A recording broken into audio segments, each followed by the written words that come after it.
Djengoulène Info TV, la télévision autrement.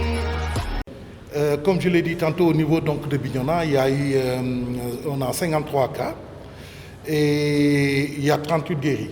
Je fais partie de ces cas communautaires qui ont chopé le Covid et qui sont allés donc, au niveau régional pour se soigner.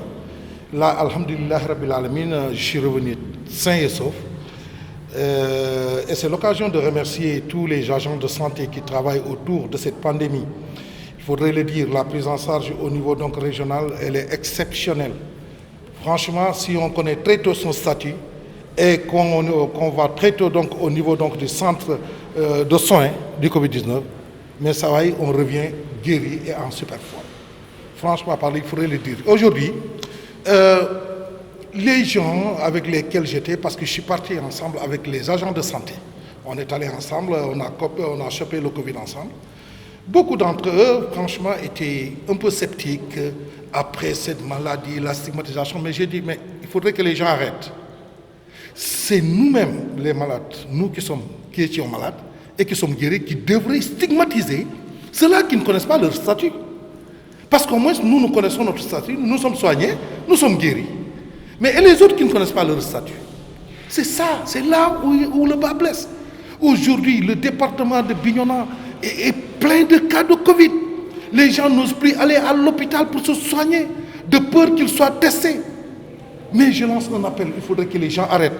C'est un moment propice pour tout un chacun, que les gens arrêtent de s'automédicamenter.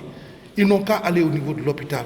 Tu parles à quelqu'un, tu dis non, c'est juste parce que j'avais la pluie hier avec moi, c'est pour cela j'ai le rhume, non, j'ai la grippe. Ce n'est pas à eux de dire que c'est une grippe ou c'est un rhume.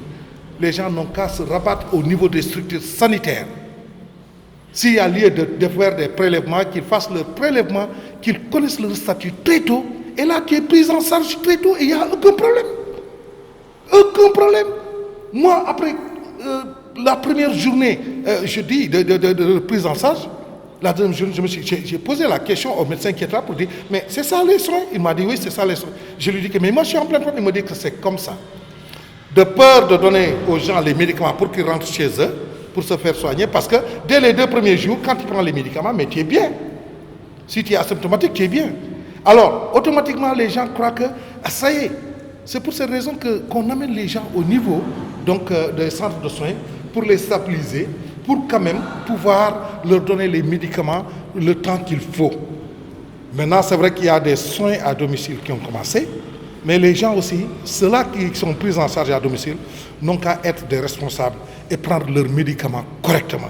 Si tu prends correctement tes médicaments, tu n'as aucun problème. C'est une maladie qui sera...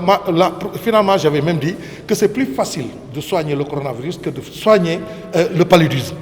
Franchement parler, là, je suis nickel, je suis bien et je suis prêt à témoigner partout où le besoin se fera sentir pour que les populations sachent qu'ils doivent aller vers l'hôpital pour se faire soigner au lieu de rester à la maison ou de s'automédicamenter. C'est très dangereux. Tu ne peux pas savoir ce qu'il y a à toi tant que tu n'es pas allé te dépister.